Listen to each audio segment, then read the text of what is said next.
প্রিয় একাদশ শ্রেণীর শিক্ষার্থীরা, গুড মর্নিং সবাইকে। আশা করি তোমরা সবাই ভালো আছো এবং সুস্থ আছো। আজকে আমরা মার্টিন লুথার কলেজের অনলাইন ক্লাসে হিসাব বিজ্ঞান প্রথম পত্র লেকচার 29 করব সবাই। আশা করি তোমরা তোমাদের হিসাব বিজ্ঞান প্রথম পত্র বই, খাতা এবং অঙ্ক করার জন্য যা যা প্রয়োজনীয় জিনিস সবকিছু নিয়ে প্রস্তুত আছো। আমরা বিগত ক্লাসগুলোতে যে অংশটা নিয়ে কাজ করছিলাম, অধ্যায় 2 হিসাবের বইসমূহ, এই অধ্যায়ের জাবেদার শ্রেণী বিভাগগুলো নিয়ে আমরা অঙ্ক করছিলাম। বিভিন্ন ধরনের জাবেদার যে শ্রেণী বিভাগ ছিল, ক্রয় জাবেদা, বিক্রয় জাবেদা, নগদ প্রদান জাবেদা, নগদ প্রাপ্তি জাবেদা, তারপর ক্রয় ফেরত, বিক্রয় ফেরত, এই বিষয়গুলো নিয়ে আমরা বিগত ক্লাসগুলোতে ধারণা নিয়েছি। কিছু কিছু শ্রেণী বিভাগ সংক্রান্ত অঙ্কও করেছি। তো গত ক্লাসে আমরা নগদ প্রদান জাবেদা সংক্রান্ত ধারণা নিয়েছি এবং একটা ব্যবহারিক উদাহরণও করিয়েছিলাম। তো আজকে আমরা সেই জাবেদার শ্রেণী বিভাগের ওই নগদ প্রদান জাবেদা সংক্রান্ত একটা অঙ্ক করব এবং এই অঙ্কের মাধ্যমে আমরা আজকে অধ্যায় 2 এর জাবেদার শ্রেণী বিভাগের অংশটা শেষ করে দিব। তারপর আগামী ক্লাসে আমরা নতুন আরেকটা অংশ শুরু করব এই অধ্যায়েরই, সেটা হচ্ছে নগদান বই। তো আশা করি তোমরা সবাই আমার কথা বুঝতে পেরেছো। তো আজকে আমাদের ক্লাসের আলোচনার বিষয় হচ্ছে যে আমরা সৃজনশীল ব্যবহারিক সমস্যার সমাধান করব, সেটা হচ্ছে নগদ প্রদান জাবেদা সংক্রান্ত।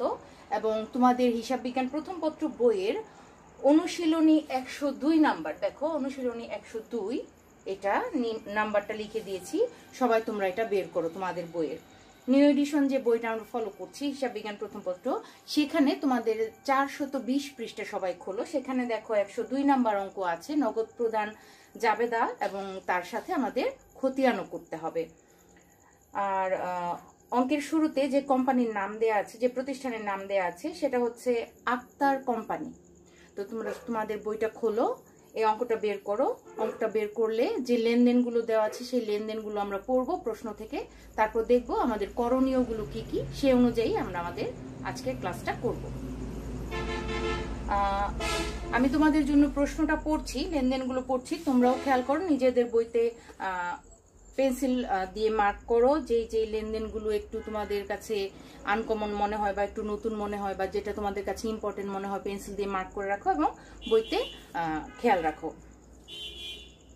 102 নম্বর অনুশীলনী, আক্তার কোম্পানি বিশেষ জাবেদা ও সাধারণ জাবেদা ব্যবহার করে। 2012 সালের মে মাসের লেনদেনগুলো নিম্নরূপ। আর এখানে যে বিষয়ে অঙ্কটা করব আমরা, সেখানে উপরে লেখা আছে দেখো, নগদ প্রদান জাবেদা এবং খতিয়ান সংক্রান্ত।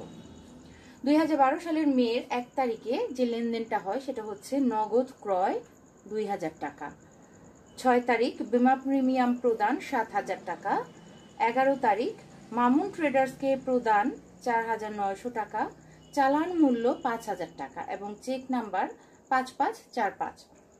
11 তারিখ বলা আছে যেটা, সেটা তো পড়লাম। আর 19 তারিখ বলা আছে সাইদকে 7000 টাকার পূর্ণ নিষ্পত্তিতে 6850 টাকা প্রদান করা হলো।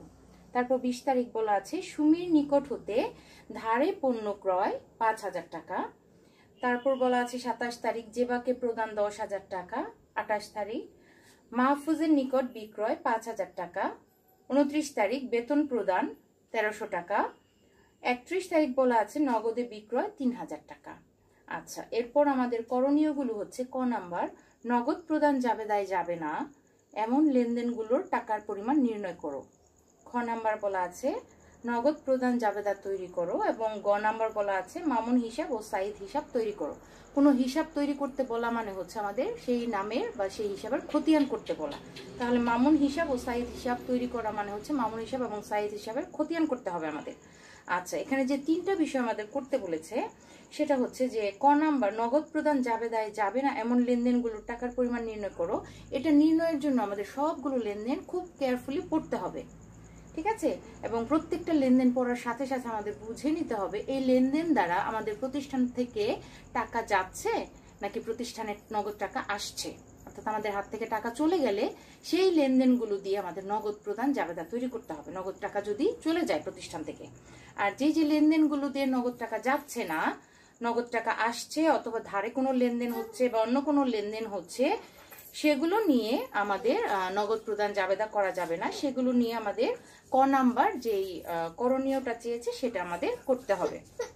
তাহলে আমরা আমাদের ক নাম্বার সমাধানটা এখন আমরা শুরু করি। তোমরাও তোমাদের খাতায় সমাধানটা শুরু করো আমার সাথে সাথে। এবং সেটা শুরু করার আগে আমরা 1 তারিখ থেকে এবং 1 তারিখ থেকে একদম 31 তারিখ পর্যন্ত যে লেনদেনগুলো আছে সেটা আরেকবার ভালো করে পড়ে দেখব যে কোন কোন লেনদেন নগদ প্রদান জাবেদায় যাবে না। এখানে আমি তোমাদের জন্য একটু মার্ক করে দেই। নগদ ক্রয় 2000 টাকা 1 তারিখে যে লেনদেনটা আছে সেটা দিয়ে কিন্তু ক্রয় করলে কিন্তু নগদ টাকা চলে যাচ্ছে। নগদে ক্রয় করলে আমরা পণ্য ক্রয় করি, বিনিময়ে নগদ টাকা দেই। তাহলে এখানে কিন্তু 1 তারিখের লেনদেনটা নগদ প্রদান জাবেদায় যাবে। 6 তারিখ বীমা প্রিমিয়াম প্রদান, এটাও কিন্তু নগদ টাকা চলে যাচ্ছে, এটাও নগদ প্রদান জাবেদায় যাবে। তারপর হচ্ছে 11 তারিখ মামুন ট্রেডার্সকে প্রদান, এটাও নগদ প্রদান জাবেদায় যাবে। তারপর 19 তারিখ সাইদকে এত টাকা নিষ্পত্তি, পূর্ণ নিষ্পত্তিতে এত টাকা প্রদান, এটাও নগদ প্রদান জাবেদায় যাবে। তারপর 20 তারিখ সুমির নিকট হতে ধারে পণ্য ক্রয়, এই যে ধারে পণ্য ক্রয় করা হলো এখানে কিন্তু কোনো নগদ লেনদেন হয়নি এবং পণ্য ক্রয়ের কারণে নগদ টাকা চলেও যায়নি, নগদ টাকা আসেনি। ক্রয় করলে নগদ টাকা যাওয়ার কথা, কিন্তু এখানে যেহেতু ধারে ক্রয় করা হয়েছে তাহলে এটা কোনো নগদ লেনদেন নয়, এটা নগদ প্রদান জাবেদায় যাবে না। তাহলে আমরা কত তারিখ পেলাম? 20 তারিখ একটা পেলাম যেটা নগদ প্রদান জাবেদায় যাবে না। আরেকটা পেলাম 27 তারিখ জেবাকে প্রদান, এটা হবে না।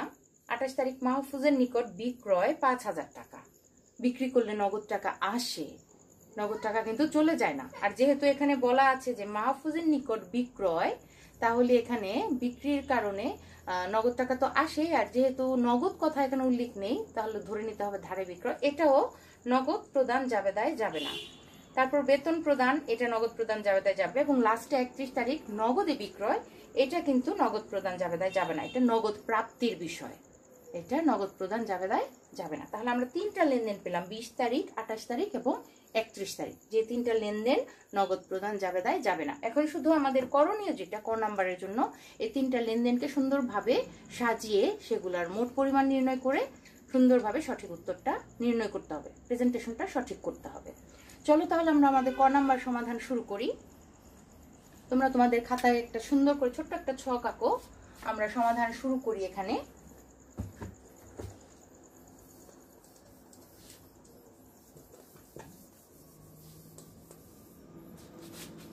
সমাধান আমরা ক নাম্বার শুরু করি। কেমন? ক নাম্বার আমাদের বলেছে যে নগদ প্রদান জাবেদায় যাবে না এমন লেনদেনগুলোর টাকার পরিমাণ নির্ণয় করো। তাহলে আমরা লিখে নিই নগদ প্রদান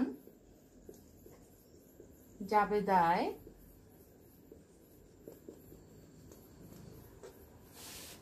যাবে না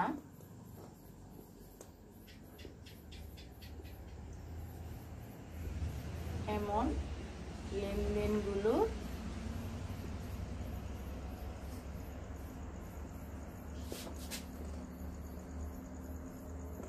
টাকার পরিমাণ নির্ণয়।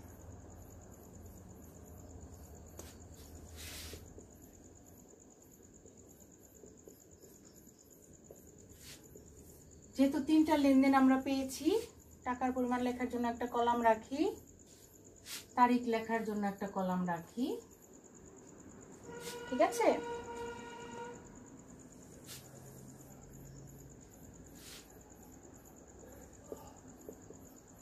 তারিখ, বিবরণ, টাকা।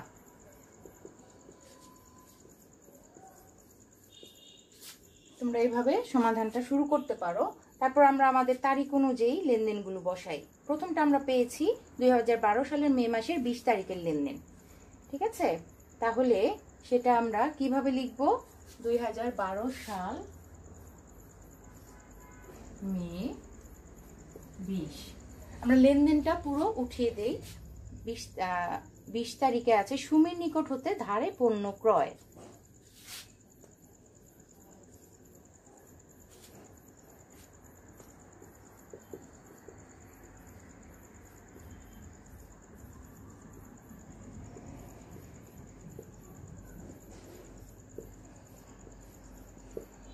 টাকা আছে আমাদের এখানে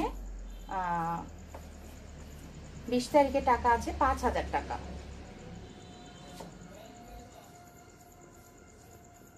তারপর হচ্ছে মে মাসের 28 তারিখ।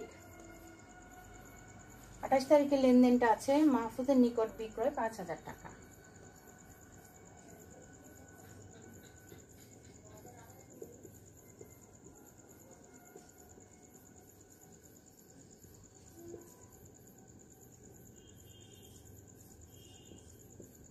আর লাস্টে আরেকটা আছে 31 তারিখ নগদে বিক্রয়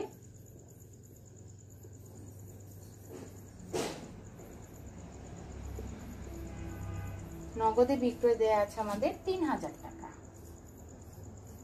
তোমাদের বইতে সম্ভবত উত্তর দেয়া আছে প্রশ্নের সাথে।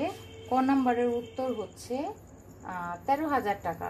দেখো এই তিনটা অ্যামাউন্ট যোগ করে দেখো আমাদের মোট ফলাফল কিন্তু 13,000ই আসে। 5 5 10 আর 3 13, 13,000 টাকা। ঠিক আছে, আমরা টাকার অঙ্কটা ক্লোজ করে দেই যেহেতু আমাদের ফলাফল নির্ণয় শেষ। আর এটাই হচ্ছে আমাদের ক নাম্বারের করণীয় ফলাফল। আমরা এখন ছকটা ক্লোজ করে দিই।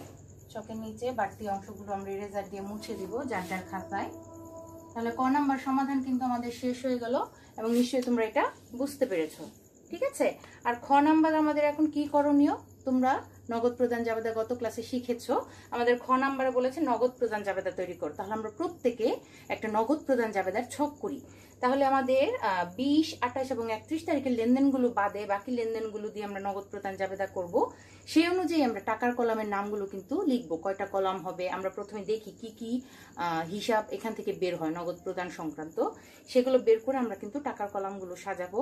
এবং নগদ প্রদান জাবেদার ছকটা কেমন হয়? তারিখ থাকে, তারপর থাকে ডেবিট হিসাব খাত, যেহেতু নগদ প্রদানটা ক্রেডিট হয় তার সাথে যারা জড়িত ডেবিট হিসাব খাত, তারপর খতিয়ান পৃষ্ঠা, তারপর আমরা টাকার কলমগুলো লিখবো। তো তোমরা যেভাবে শিখেছো সেভাবে তোমাদের খাতায় একটা ছক করো এবং আমিও সেই সাথে একটা ছক করি। ঠিক আছে,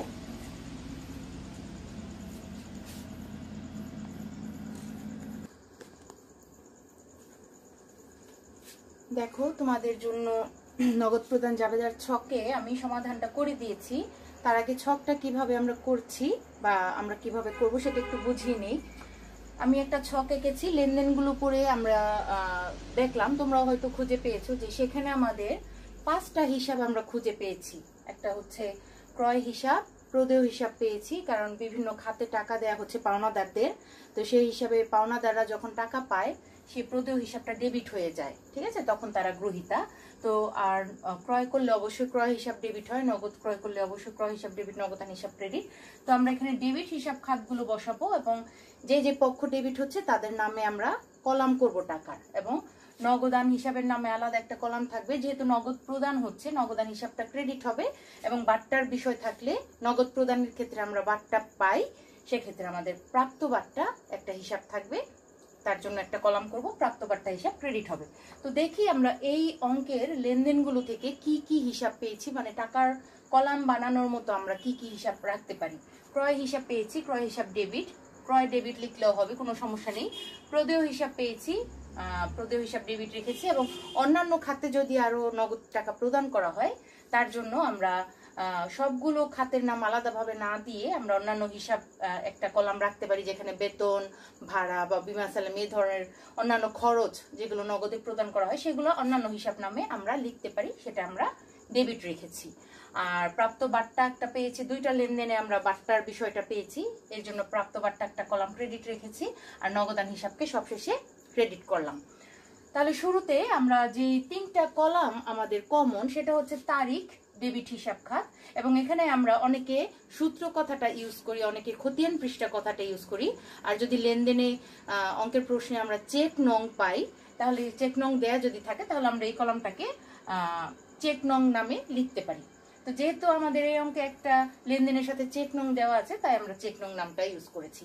তাহলে আমাদের পূর্ণ যে নগদ প্রদান জাবেদার ছকটা আমরা করেছি সেটা আরেকবার দেখি। শুরুতে আমরা শিরোনামটা দিব, প্রতিষ্ঠানের নাম হচ্ছে আক্তার কোম্পানি। কি করছি আমরা, কোন ছকটা করছি? নগদ প্রদান জাবেদা।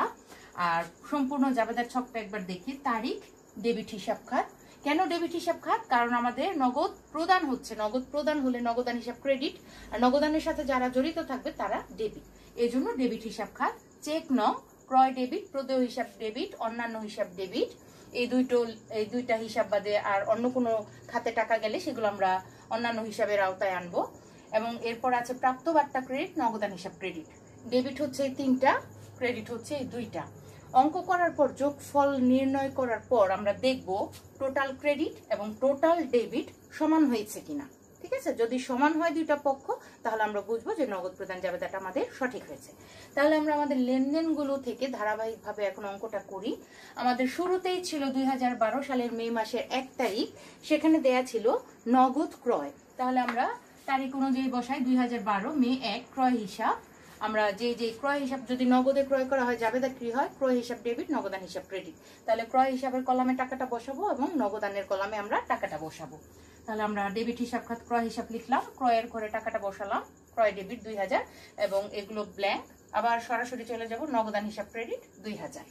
এরপরে আমাদের ছিল 6 তারিখ বীমা প্রিমিয়াম প্রদান। 6 তারিখ আমাদের দেখো বীমা প্রিমিয়াম, এটা আমাদের ডেবিট হিসাব, বীমা প্রিমিয়াম হিসাব। এখানে আমরা দেখি বীমা প্রিমিয়াম বাবদ আমাদের কত টাকা প্রদান করা হয়েছে। তোমাদের লেনদেনে দেখো 7000 টাকা দেয়া আছে। তাহলে বীমা প্রিমিয়াম হিসাব ডেবিট হয়। এখানে তো বীমা প্রিমিয়ামের নামে কলাম নেই, সেটা হবে অন্যান্য হিসাবের অধীনে। তাহলে এটা অন্যান্য হিসাবের কলামে যাবে ডেবিট 7000 এবং নগদান হিসাব ক্রেডিট এখানে যাবে 7000। তারপর আছে 11 তারিখ মামুন ট্রেডার্সকে প্রদান করা হয়েছে। মামুন ট্রেডার্সকে দেয়া হয়েছে 4900 টাকা নগদ, কিন্তু দেওয়ার কথা ছিল 5000, অর্থাৎ চালান মূল্যে 5000 টাকার কথা বলা ছিল। আর চেক নং দেয়া আছে 5545। তাহলে মামুন ট্রেডার্স হিসাব হচ্ছে, আমরা নামটা দিব ডেবিট হিসাব খাতের নাম, তারিখ বসালাম, চেক নংটা বসাই যেহেতু দেয়া আছে। আর এখানে মামুন ট্রেডার্সটা হচ্ছে প্রদেয় হিসাবের অধীনে যাবে, কারণ মামুন ট্রেডার্সকে দিলাম, তাহলে সে নিশ্চয়ই আমাদের কাছে পাওনাদার ছিল বা প্রদেয় হিসাব ছিল। তাহলে প্রদেয় হিসাবে এখানে ডেবিট দেখাবো। আমাদের দেওয়ার কথা ছিল 5000 আর সেখান থেকে আমরা নগদ দিয়েছি 4900। তাহলে আগে নগদটা বসাবো আমরা। ঠিক আছে, নগদ বসাই, হাত থেকে চলে গেছে 4900। দেওয়ার কথা ছিল 5000 কিন্তু দিয়েছি 4900। তাহলে আমরা যে 100 টাকা দেইনি সেটা আমরা বাট্টা পেয়েছি। তাহলে প্রাপ্ত বাট্টা 100। এই 4900 আর 100 মিলে হচ্ছে আমাদের 5000 টাকা মামুনকে দেওয়ার কথা ছিল। এই দুইটা ক্রেডিট মিলে পাওনাদার বা প্রদেয় হিসাব হবে 5000 টাকা। ঠিক আছে, এই দুইটা ক্রেডিট 4900 আর 100, এই দুইটা মিলে ডেবিট হচ্ছে 5000। এইভাবে বুঝে বুঝে কিন্তু করতে হবে। তারপর 19 তারিখ সাইদকে প্রদান করা হয়েছে দেখো 7000 টাকার পূর্ণ নিষ্পত্তিতে 6850 টাকা। তাহলে যত টাকা প্রদান করা হয়েছে সেটাকে লিখে নেই সাইদ হিসাব। আমাদের নগদের কলামে আগে যত টাকা দেয়া হয়েছে সেটা বসাই, তাহলে বাকিগুলো করতে সহজ হবে। 6850 টাকা দেওয়ার কথা ছিল 7000, তাহলে কত টাকা আমরা কম দিয়েছি, 150 টাকা কম দিয়েছি, তার মানে সেটা আমরা বাট্টা পেয়েছি। তাহলে 150 টাকা হচ্ছে বাট্টা প্রাপ্তি, এখানে বসাই। আর টোটালটা মিলে হচ্ছে এই আগের লেনদেনের মতোই, টোটাল মিলে হচ্ছে 7000 ডেবিট, সেটা হচ্ছে প্রদেয় হিসাবের ঘরে বসবে। তাহলে এই দুইটা ক্রেডিট মিলে দেখো 7000, এই দুইটা মিলে ডেবিট হচ্ছে 7000, আমরা একটা কলমে বসিয়ে দিলাম। সেভাবে মিলিয়ে মিলিয়ে আমাদের বসাতে হবে। এরপর হচ্ছে জেবাকে প্রদান করা হয়েছে 27 তারিখ, জেবাকে প্রদান করা হয়েছে 10000 টাকা। তাহলে জেবা এখানে প্রদেয় হিসাব ডেবিট এবং নগদান হিসাব ক্রেডিট। তাহলে জেবা প্রদেয় হিসাব 10000 আর নগদান হিসাব ক্রেডিট 10000 টাকা। তারপর লাস্টে আরেকটা আছে আমাদের 29 তারিখ, যেবার পরে লাস্টে আছে 29 তারিখ, সেটা হচ্ছে বেতন প্রদান 1300 টাকা। সেটা একটু দেখো, 29 তারিখ বেতন প্রদান এখানে দেয়া আছে 1300 টাকা। সেটা হচ্ছে অন্যান্য হিসাবে যাবে, বেতন হিসাব নরমালি ডেবিট হয়, সেটা হচ্ছে অন্যান্য হিসাবের অধীনে যাবে ডেবিট, আর নগদান হিসাব ক্রেডিট 1300 টাকা। আমাদের নগদ প্রদান জাবেদায় যাবে এমন লেনদেনগুলো আমাদের বসানো শেষ। এখন আমাদের কাজ হচ্ছে প্রত্যেকটা কলামের যোগফল নির্ণয় করা। আমরা যোগফলগুলো নির্ণয় করি, প্রত্যেকে ক্যালকুলেটর নিই। এখানে আমি আমার যে হিসাবে যোগফল যেগুলো এসছে সেগুলো লিখেছি। তোমরা এটা আমারটা সঠিক হয়েছে কিনা বা তোমাদের ক্যালকুলেটর কত আসে এইভাবে হয় কিনা, মিলে কিনা, সেটা প্রমাণ করার জন্য নিজেদের ক্যালকুলেটর করবে। ক্রয়ে একটা অ্যামাউন্ট আছে 2000 নামালাম, প্রদেয় হিসাব আছে 5000, 7000, 10000, 5 আর সাথে 12000 আর 10000 হচ্ছে 22000 টাকা, 22000 বসালাম। অন্যান্য হিসাব আছে 7000 এবং 1300 টাকা।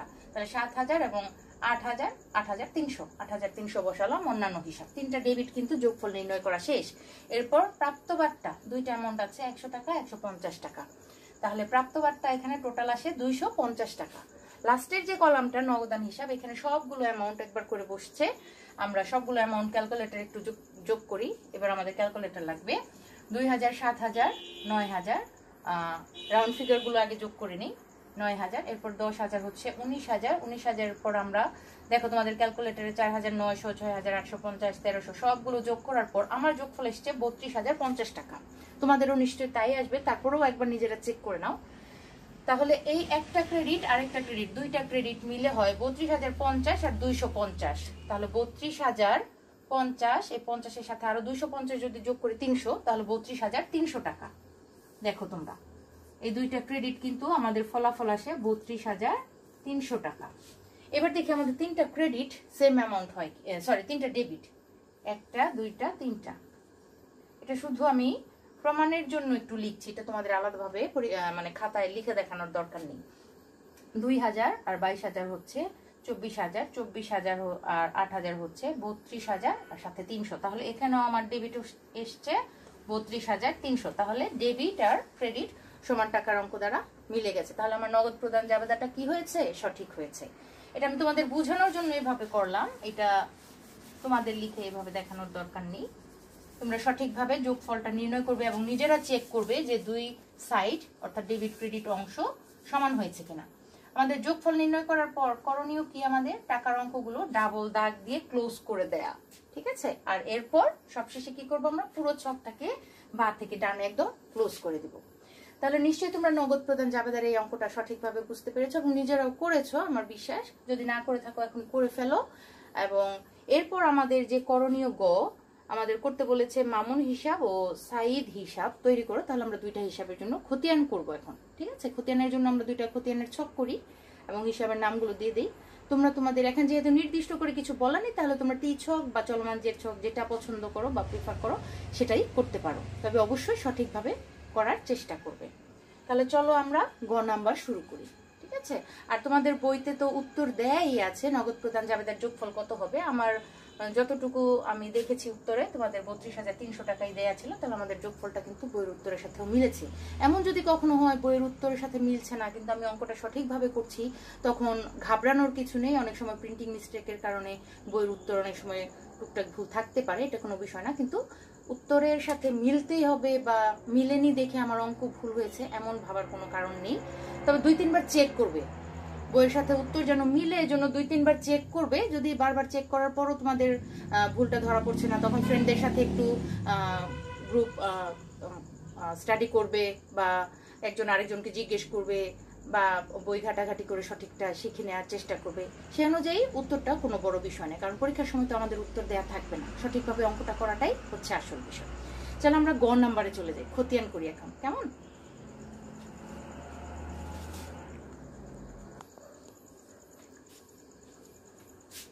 আমরা গ নাম্বার সমাধানটা একটু খেয়াল করি।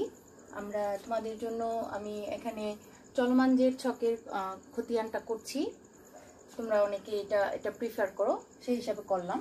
তো আমরা মামুন হিসাব এবং সাইদ হিসাবের জন্য দুইটা ছক করেছি খতিয়ানের। এখানে খতিয়ানের কলামগুলো হচ্ছে তারিখ, বিবরণ, জাবেদা পৃষ্ঠা, ডেবিট টাকা, ক্রেডিট টাকা এবং লাস্টে যে কলামটা আমাদের থাকে সেটা হচ্ছে ব্যালেন্স টাকা বা উদ্বৃত্ত টাকা, অনেকে জের টাকাও লিখে। সেখানে আমরা দুইটা কলাম আলাদা করলাম, ডেবিট এবং ক্রেডিট। দুইটা খতিয়ানের ছকে আমরা একইভাবে করে নিই। আমরা প্রথমে মামুন হিসাবটা করি। মামুন হিসাব নিয়ে যে লেনদেনটা আছে সেটা হচ্ছে আমাদের মে মাসের 11 তারিখ। একটু খেয়াল করো, মে মাসের 11 তারিখ বলা আছে মামুন ট্রেডার্সকে নগদ 4,900 টাকা প্রদান করা হয়েছে, কিন্তু চালান মূল্য আছে 5,000 টাকা, ঠিক আছে? তাহলে এখানে আমি তোমাদের একটা বিষয় বুঝিয়ে নিই। কোনো পাওনাদার যদি আমাদের কাছে টাকা পাওনা থাকে এবং সেই পাওনাটা যখন আমরা নিষ্পত্তি করি, সেক্ষেত্রে খতিয়ান করার সময় ওই পাওনা টাকাটাকে আমাদের ব্যালেন্স মানে প্রারম্ভিক ব্যালেন্স ধরে খতিয়ানটা শুরু করতে হয়। কারণ আমরা কিন্তু ওই হিসাবটাকে পূর্ণ নিষ্পত্তি করে শেষ করে দিচ্ছি। আমরা যদি ব্যালেন্স বিডিটা না ধরে অঙ্ক করি তাহলে কিন্তু একটা জের থেকে যাবে। কিন্তু আমাদের লেনদেন বলছে যে আমাদের পাওনা যে টাকাটা ছিল মামুন ট্রেডার্স বা আমাদের পাওনাদার যিনি ছিলেন তাকে কিন্তু আমরা টাকাটা প্রদান করে পূর্ণ নিষ্পত্তি করে দিচ্ছি। তাকে কিন্তু আমরা টাকাটা প্রদান করে দিচ্ছি। সেই হিসেবে আমাদের কাছে উনি যে টাকাটা পাওনা, সেই পাওনা টাকাটাকে আমাদের প্রারম্ভিক জের বা প্রারম্ভিক ব্যালেন্স ধরে খতিয়ানটা শুরু করতে হবে, যেন অঙ্কটা শেষ হয় এমনভাবে, খতিয়ানটা এমনভাবে শেষ হয় যেন লাস্টে কোনো আর ব্যালেন্স না থাকে। কারণ আমাদের লেনদেন বলছে আমরা নিষ্পত্তি করে ফেলেছি ওই প্রদেয় হিসাবটাকে। তাহলে প্রারম্ভিক ব্যালেন্সটা আমাদের পাওনা টাকাটাকে ধরতে হবে। এই জন্য ব্যালেন্স বিডি কখন লিখতে হয়? শুরুর তারিখে লিখতে হয়। 2012 সালে মে মাসের 1 তারিখে আমরা ব্যালেন্স বিডি ধরেছি। চালান মূল্য দেয়া ছিল, নিশ্চয়ই আমরা মামুনের কাছ থেকে পণ্য ক্রয় করেছিলাম 5,000 টাকা। যেহেতু চালান মূল্যের কথা বলা আছে, তার মানে মামুন ট্রেডার্স আমাদের কাছ থেকে বা মামুন হিসাব আমাদের কাছ থেকে 5,000 টাকা পাবে। সে 5,000 টাকা যখন মামুন হিসাব পাবে তখন কিন্তু সেটা ছিল পাওনাদার হিসাব ক্রেডিট। তাহলে মামুন হিসাব তখন কিন্তু ক্রেডিট ছিল, এই ব্যালেন্সটা কিন্তু ক্রেডিট দিকে লিখতে হবে। আর আমরা যখন টাকাটা তাকে দিচ্ছি তখন কিন্তু টাকাটা, এই হিসাবটা কিন্তু ডেবিট হয়ে যাচ্ছে। তাহলে ক্রেডিট এবং ডেবিট কাটাকাটি হয়ে লাস্টে ব্যালেন্সটা হয়ে যাবে 0। তাহলে ব্যালেন্স বিডি, উনি আমাদের কাছ থেকে যত টাকা পেতেন তাহলে সেই টাকাটা হবে ব্যালেন্স বিডি, চালান মূল্যটা বা পাওনা মূল্যটা। এরপর আমরা কত তারিখে তার পাওনাটা নিষ্পত্তি করেছি? আমরা 11 তারিখে মামুন ট্রেডার্সকে আমরা টাকা দিয়েছি। তাহলে এখানে মামুন হিসাব বা মামুন ট্রেডার্স হিসাব, খতিয়ান আমাদের যেহেতু গ নাম্বারে মামুন হিসাব করতে বলেছে, আমরা মামুন হিসাবে লিখলাম, কোনো সমস্যা নেই।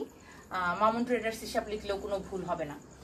11 তারিখে আমরা মামুন ট্রেডার্সকে দিয়েছি নগদ 4,900 টাকা। সেখানে আমরা মামুন ট্রেডার্সকে ডেবিট করেছিলাম এবং নগদান হিসাবকে করেছিলাম ক্রেডিট। ঠিক আছে, তাহলে এখানে মামুন হিসাব, নগদান হিসাব, মামুন হিসাবের সাথে যে পক্ষ জড়িত নগদান হিসাব আসবে এবং মামুন হিসাব যেহেতু তখন ডেবিট হয়েছিল, আমরা সেখানে 4,900 নগদ দিয়েছি তাকে, তাই মামুন হিসাব ডেবিটের ঘরে 4,900 টাকা বসবে।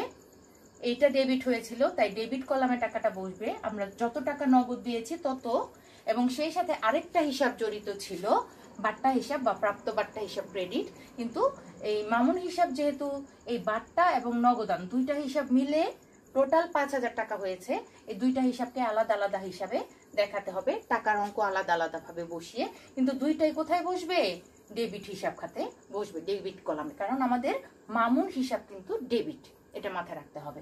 তাহলে মামুন হিসাব যখন ডেবিট হয়েছিল টোটাল 5,000 টাকা, নগদ প্রাপ্তি নগদ প্রদান জাবেদায় আমরা একটু দেখব কিভাবে 5,000 টাকা হয়েছিল ডেবিট।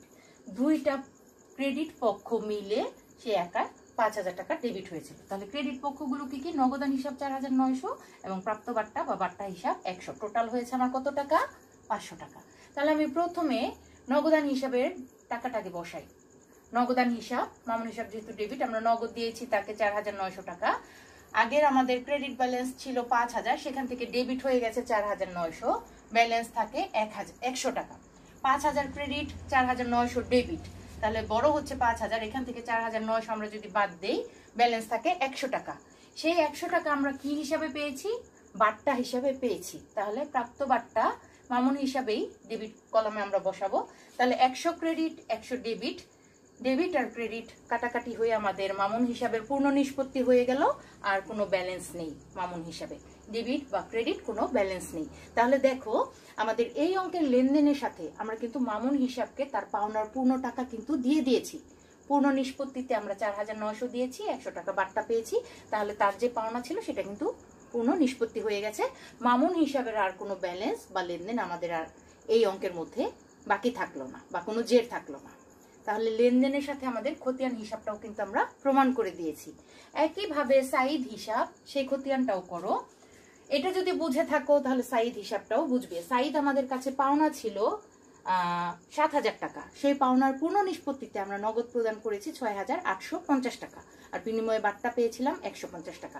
তাহলে যে পাওনা টাকাটা ছিল, যখন সাইদের পাওনা সৃষ্টি হয়েছে, পাওনাদার হিসাব করেছিলাম সাইদকে, তখন কিন্তু পাওনাদার হিসাব ক্রেডিট ছিল। ঠিক আছে, নিশ্চয়ই কোনো একটা লেনদেন তার সাথে হয়েছে যে কারণে সে আমাদের কাছ থেকে 7,000 টাকা পেত, তখন পাওনাদার ছিল 7,000 টাকা ক্রেডিট। তাহলে সেই পাওনা টাকাটা দিয়ে কিন্তু আমরা আমাদের খতিয়ানটা শুরু করব এটার মতো করে। তা না হলে আমরা যে পূর্ণ নিষ্পত্তি করেছি সেটা কিন্তু বোঝা যাবে না বা অঙ্কটা সঠিক হবে না খতিয়ানটা। তাই আমাদের উনি যে পাওনা ছিলেন 7,000 টাকা, সেটা দিয়ে আমরা ব্যালেন্স বিডি দিয়ে আমরা শুরু করি। ব্যালেন্স বিডি শুরুর তারিখে বসে, তাহলে 2012 মে মাসের 1 ব্যালেন্স বিডি এবং পাওনাদার সাইদ হিসাব তখন যখন শুরু পাওনা হয়েছে তখন কিন্তু ক্রেডিট ছিল, তাই 7,000 টাকা আমরা ক্রেডিট দিয়ে শুরু করি। আর আমরা সাইদকে তার পাওনাটা পরিশোধ করেছি 19 তারিখে। তার 7,000 টাকার পাওনার পূর্ণ নিষ্পত্তিতে আমরা তাকে নগদ দিয়েছি 6,850 টাকা। তাহলে আমরা এখন পাওনাটা নিষ্পত্তি করি 19 তারিখে। 19 তারিখ নগদ দিয়েছি, নগদান হিসাব, যেহেতু সাইদ হিসাব ডেবিট হবে এখন, সে যেহেতু টাকা পাচ্ছে এবং সাইদের সাথে আমাদের দুইটা পক্ষ জড়িত আছে পূর্ণ নিষ্পত্তি করার সময়, এক হচ্ছে নগদান হিসাব আর একটা হচ্ছে প্রাপ্ত বার্তা হিসাব। তাহলে নগদ দিয়েছি আমরা সাইদকে ৬,৮৫০, তাহলে সাইদ হিসাব ডেবিট, ৬,৮৫০ টাকা পাচ্ছে নগদান হিসাব। আর আরেকটা তার সাথে 19 তারিখে আরেকটা হিসাব সৃষ্টি হয়েছে প্রাপ্ত বার্তা ১৫০ টাকা। এই দুইটা ডেবিট সাইড, এই দুইটা ক্রেডিট হয়েছিল যখন আমরা জাবেদা করেছি, নগদ প্রদান জাবেদা। এই দুইটা পক্ষ মিলে কিন্তু সাইড হিসাবটা ডেবিট হয়েছে, তাই আমরা ডেবিট কলামে টাকাটা বসালাম। যেহেতু সাইড ডেবিট, নগদান এবং বার্তা এই দুইটা মিলে কিন্তু ৭,০০০ টাকা হয়েছে। তাহলে ৬,৮৫০ যখন আমরা ডেবিট কলামে বসাচ্ছি, তখন কিন্তু ক্রেডিট আগে ছিল ৭,০০০ টাকা আমাদের ব্যালেন্স, শুরুর ব্যালেন্স, এখান থেকে ৬,৮৫০ কিন্তু ডেবিট হয়ে যাচ্ছে। তাহলে ক্রেডিট থেকে ডেবিট হয়ে যাচ্ছে মানে হচ্ছে আমাদের পূর্ণ নিষ্পত্তি হয়ে যাচ্ছে ৭,০০০ থেকে ৬,৮৫০। তাহলে ওই তারিখে আমাদের আরো কিছু ব্যালেন্স থাকে ১৫০ টাকা। সেই ১৫০ টাকা কিন্তু আমরা আবার বার্তা হিসাবে পাচ্ছি তার কাছ থেকে, সাইদের কাছ থেকে। সেটা আমরা এই প্রাপ্ত বার্তাটা, সাইদ হিসাব যেহেতু ডেবিট আর প্রাপ্ত বার্তা ক্রেডিট, তাহলে সাইদ হিসাবের কলামে আমরা বসাবো ১৫০ টাকা, আর হিসাবটার নাম হবে প্রাপ্ত বার্তা হিসাব। আমরা জাবেদা অনুযায়ী খতিয়ান করি, তাহলে হয়তো এই হিসাবগুলো, নামগুলো বসানো এবং টাকার অঙ্কটা বসানো সহজ হবে। যে হিসাবের খতিয়ান করছি সেই হিসাবটা যা হয় ওই কলামে এই টাকাটা বসে, আর ভিতরে বসে বিপরীত হিসাবটা, তার সাথে জড়িত যে হিসাবটা। তাহলে প্রাপ্ত বার্তা হিসাব ১৫০। আমাদের আগের যখন নগদ টাকা দিয়েছি তখন ১৫০ টাকা ব্যালেন্স ছিল, ক্রেডিট ব্যালেন্স। এখন আবার সেই টাকাটা আমাদের প্রাপ্ত বার্তা হিসাবে ডেবিটে আসছে, তাহলে ক্রেডিট ১৫০ এবং ডেবিট ১৫০, দুইটা মিলে আমাদের কাটাকাটি হয়ে আর কোনো ব্যালেন্স থাকলো না 19 তারিখে। অর্থাৎ এখানে প্রমাণিত হচ্ছে যে আমরা 19 তারিখে সাইদের ৭,০০০ টাকার পাওনার পূর্ণ নিষ্পত্তি করে দিয়েছি, অর্থাৎ ব্যালেন্স কিন্তু এখন আমাদের জিরো, কোনো ডেবিট বা ক্রেডিট ব্যালেন্স কিন্তু আর নেই। তাহলে সাইদের যে ক্রেডিট ব্যালেন্স দিয়ে আমরা শুরু করেছি ৭,০০০ ক্রেডিট, সেখান থেকে আমরা ৬,৮৫০ টাকা নগদে প্রদান করেছি, বার্তা পেয়েছি ১৫০, টোটাল মিলে তার যে পাওনাটা ছিল সেটা এখানে কি হয়েছে, নিষ্পত্তি হয়ে গেছে, ব্যালেন্স জিরো হয়ে গেছে। তাহলে অঙ্কের লেনদেনের সাথে আমাদের এই খতিয়ানটাও কিন্তু মিলে যাচ্ছে, আমাদের পূর্ণ নিষ্পত্তি হয়ে যাচ্ছে, কোনো ব্যালেন্স নেই। এখানেও মামুন হিসেবে পূর্ণ নিষ্পত্তি হয়েছে, কোনো ব্যালেন্স নেই। কিন্তু একটা কথা খেয়াল রাখবে, যেই ক্ষেত্রে আমরা আমাদের পূর্ণ নিষ্পত্তির লেনদেনগুলো দেয়া থাকে, সেই ক্ষেত্রে যদি আমাদের খতিয়ান করতে বলে, অবশ্যই মনে রাখতে হবে সেই ক্ষেত্রে আমাদের ব্যালেন্স বিডি দিয়ে অঙ্কটা শুরু করতে হবে। কত টাকা পাওনার পূর্ণ নিষ্পত্তিতে আমরা তাকে টাকাটা প্রদান করছি, যত টাকা পাওনা কথা ছিল, তার পাওয়ার কথা ছিল, সেই টাকাটা ব্যালেন্স বিডি হিসাবে বসবে, সম্পূর্ণ টাকাটা। আর আমরা নিষ্পত্তি করছি কিভাবে, সেটা তখন নিচে বসিয়ে বসিয়ে আমাদের ব্যালেন্সটাকে জিরো করে দিতে হবে। এটা বোঝানোর জন্যই মূলত এই অঙ্কটা করা, যে তোমরা ব্যালেন্স বিডি দিয়ে কেন শুরু হলো এই অঙ্কটা, এই খতিয়ানগুলো, সেটা তোমরা বুঝতে পারছো কিনা। পূর্ণ নিষ্পত্তি করে দিচ্ছি, অর্থাৎ এই হিসাবকে আমরা জিরো করে দিচ্ছি, আর কোনো হিসাব, মামুন হিসাব নামে বা সাইদ হিসাব নামে আর কোনো ব্যালেন্স থাকলো না, তার লেনদেনটাকে আমরা নিঃশেষ করে দিচ্ছি, পাওনাটাকে। এই জন্য ব্যালেন্স বিডি দিয়ে আমাদের অঙ্ক খতিয়ানটা কিন্তু শুরু করতে হয়েছে। তা আশা করি এই ধরনের লেনদেন যদি ভবিষ্যতে তোমরা পাও, খতিয়ানগুলো যদি করতে বলে, তাহলে তোমরা সঠিকভাবে খতিয়ানটা করতে পারবে, এবং এই দুটো খতিয়ানও নিশ্চয়ই তোমরা তখনই বুঝে গেছো। তাহলে নগদ প্রাপ্তি বা নগদ প্রদান জাবেদায় যদি এ ধরনের লেনদেন তোমরা পাও, প্রাপ্তির ক্ষেত্রেও থাকতে পারে, তো সেই ক্ষেত্রে তোমরা সঠিকভাবে খতিয়ানটা করবে অবশ্যই। তো আশা করি স্টুডেন্টস যে তোমরা ক, খ, গ এই তিনটা সমাধানই সঠিকভাবে বুঝতে পেরেছো। এই ধরনের অঙ্ক তোমরা অনুশীলনী থেকে ঘেটে ঘেটে আরো করবে, প্র্যাকটিস করবে। এবং আজকের মতো আমরা আজকের ক্লাসটা এখানে শেষ করি, লেকচারটা। আর আজকে আমরা কি শেষ করছি, জাবেদা বা জাবেদার এবং জাবেদার শ্রেণী বিভাগ, এই অংশটা কিন্তু আজকে আমরা এই ক্লাসের মাধ্যমে, এই লেকচার 29-এ কিন্তু শেষ করে দিচ্ছি। তো জাবেদা খতিয়ান সংক্রান্ত বা প্রিভিয়াস ক্লাসে আমি অধ্যায় 2 থেকে যে যে অংশগুলো থেকে তোমাদের অঙ্ক করিয়েছি বা নিয়ম কানুন শিখেছি, সেগুলো তোমরা প্র্যাকটিসে রাখো। আর নেক্সট দিন আমরা কি শুরু করব, নগদান নগদান বই। এই নগদান বই সংক্রান্ত যে টপিকগুলো আছে, যে অংশে আছে তোমাদের অধ্যায় 2-এ, সেই অংশটা একটু পড়ে রাখবে, প্রাথমিক একটু ধারণা নিয়ে রাখবে, যেন আমি শুরু করলে বা বুঝাতে গেলে তোমরা সহজে সেগুলো বুঝতে পারো। তাহলে নগদান বই সম্পর্কে একটু ধারণা, একটু ছকের নিয়ম, যেহেতু তোমরা দশম শ্রেণীতে, নবম দশম শ্রেণীতে করে এসছো, 1 ঘোড়া 2 ঘোড়া 3 ঘোড়া নগদান বই, একটু ধারণা নিয়ে আমরা নেক্সট ক্লাসটা শুরু করব সবাই। তো ততদিন তোমরা সবাই ভালো থাকো, সুস্থ থাকো, সবাইকে ধন্যবাদ জানাচ্ছি।